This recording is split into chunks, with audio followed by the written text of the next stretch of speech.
Pag namatay ang isang tao, doon sa kanyang libingan, magigising siya. Magkakaroon ng buhay. Hadithun sahih, anna Rasulullah sallallahu alaihi wasallam idha qubida ar-ruh, pag ang Allah subhanahu wa ta'ala ay nautusan ang mga malakal maut, si malakal maut para tanggalin ang kaluluha ng isang tao, sasabihin niya, o ikaw na kaluluha, dyan sa katawan ng isang tao, lumabas ka dahil ikaw ay kinasuklaman at isinumpa ng Allah. Sino bang kaluluha na lumabas sa isang katawan ng tao na isinumpa at kinasuklaman ng Allah na hindi matinding pagsubok na darating sa kanya? Ayon dito sa hadithun sahih, siya sa oras na iyon ay ang kanyang kaluluwa ay dadalhin sa langit. Ang akala natin patay na siya. Mga kapatid, nakakarambang at nakakarinig ang isang taong patay na. Hindi lang siya makagalaw. Nakakita kayo mga kapatid, bakit minsan hindi tayo magbisita sa hospital? May mga tao na ilang taon na natili doon na hindi makagalaw, hindi makakain. Yung mga kumatos na mga tao, nakakaramdam yan. Kausapin mo, bulungin mo, naririnig niya. Kung gusto lang niya, yakapin ka, magsalita, gagawin, pero hindi mangyari. Ganun ang isang tao na namatay. Hindi makagalaw, hindi makapagsalita. Sa oras na yun, nararamdaman niya, alam niya, batid niya anong nangyayari sa kanyang kapaligiran. Darating doon sa kalangitan ang isang kaluluha na kinasuklaman at hindi gusto ng mahal ng Allah. Sasabihin ng mga anghel sa kalangitan, kanino itong kaluluha? Man hadha ar-ruh al-khabith? La'anahu Allah. Kanino itong kaluluha, kanino itong anak na napakabaho na kinasuklaman at isinumpa ng Allah at lahat ng mga nandirito sa mundong ito, pati kasama ang mga anghel. Isusulat doon sa mga pangalan na ang kanyang pangalan ay si Jin. Kasulatan ng mga tao na makakapasok sa imperno. Kaya sinabi ng mga pantas, ang isang tao na hindi kinalugdan ng Allah, doon pa lang sa kanyang libingan, yun pa lang ay imperno na sa kanya.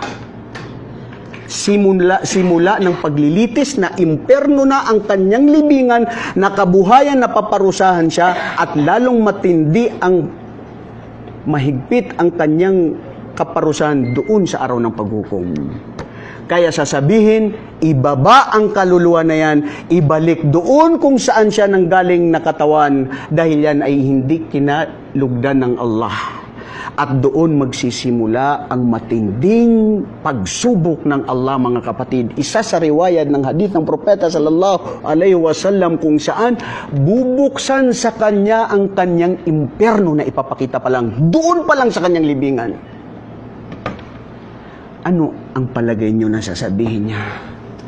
Sasabihin niya, mga kapatid, Ya Allah, tuakhiris sa'ah, aking Panginoon, pagsisisi tunay sa akin, huwag ngayon mangyari ang paglilitis dahil hindi ko kaya masilayan na makapasok sa imperno na yan ang ipinangako mo sa mga taong nagpabaya. Apoy at matindi, mga kapatid, walay isa sa riwaya sa mga hadith na nabasa ko, pag ang isang tao na dumadaan dito sa lupa na ito, sasabihin ng lupa na ito, sige, magparaya ka, gumawa ka ng lahat, may oras ka din dito sa lupa kung paano kanya ihigpitan at paparusahan.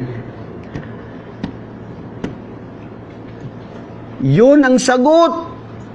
Yun ang sasabihin natin sa mga kapatid natin na mga kamusliman, na mga nagpabaya, at sa ating mga kamag-anak na hindi naniniwala sa Islam na may kaparusahan at may buhay doon sa libingan.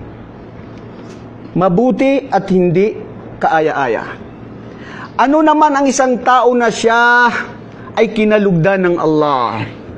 Ano ang sinabi ng Allah subhanahu wa ta'ala sa Quran, mga kapatid, patungkol sa isang tao na kinalugdan ng Allah? Minahal ng Allah. Nangibabaw ang pagmamahal sa kanyang Panginoon. Pinigilan niya ang sarili niya. Sa mga ipinagbabawal ng Allah. na mga panandalian lamang. Anong sinabi ng Allah sa Quran, mga kapatid, patungkol sa tao na kung saan siya ay mamamatay na at lalabas na ang kanyang kaluluwa? A'udhu billahi minasyaitanir rajim. Innal ladhina qalu rabbuna Allahu thumma istaqamu tatanazzalu alaihimul malaika. Yaong sila na nagsabi sila na ang aming Panginoon ang Allah. Rabbuna Allah, siya ang sandigan namin. Siya ang lumikha sa amin, tagapanustos namin. Siya ang may kapangyarihan sa lahat sa amin. Iginugugol namin ang buhay namin para sa Kanya. Tatanazzalu alaihimul malaika. Sa oras na siya ay mamamatay, mga kapatid, darating ang anghel sa Kanya na maalimuyak ang amoy ng isang anghel. Wallahi, mga kapatid, nakasaksi kayo, minsan walang perfume sa isang tao na namatay, pero biglang dumating ang isang napakabango na hindi mo alam saan dumating. Innama huwa husnul khatima. Isa sa mga palatandaan nito na kinalugdan siya ng Allah. Wallahi, nakasaksi ako niyan sa amin. Ngayon, anong mangyayari? Tatanazzalu alaihimul malaika, sasabihin ng mga anghel, alla takhafu. Allahu Akbar. Wallahi, mga kapatid, magpasalamat tayo sa Allah na hindi tayo sinubukan sa pagkatakot na ito na isang pagsubok. Sa oras na ikaw ay mamamatay, sobra ang pagkatakot na mangyayari sa oras na yun. Wala na.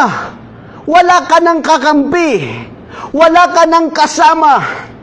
Wala ka ng kapiling. Wala ka ng sandigan. Wala ka ng mapagsasabihan. Minsan nga nalulungkot ka dito sa mundo. Sabi mo, punta ko dun sa mga kaibigan ko, kamag-anak ko, para ma-entertain ko sarili ko. Lumbay lang yan, bro. Pero doon,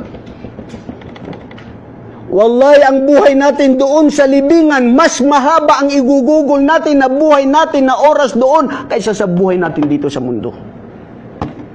Mabuhay ka dito ng 70, 80, 100 years. Wallahi, hindi pa magugunaw ang mundo. Allahu alam, hindi pa magugunaw ang mundo. Doon mananatili ka doon ng ilang libong taon. Hindi na natin pwedeng may balik ang kahapon.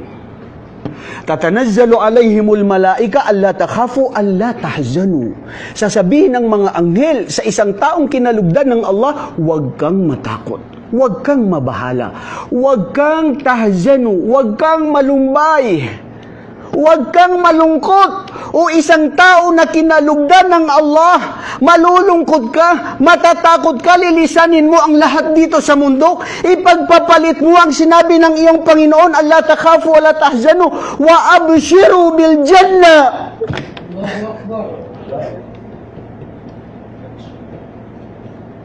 Bil jannati allati kuntum tu'adun. Abshir.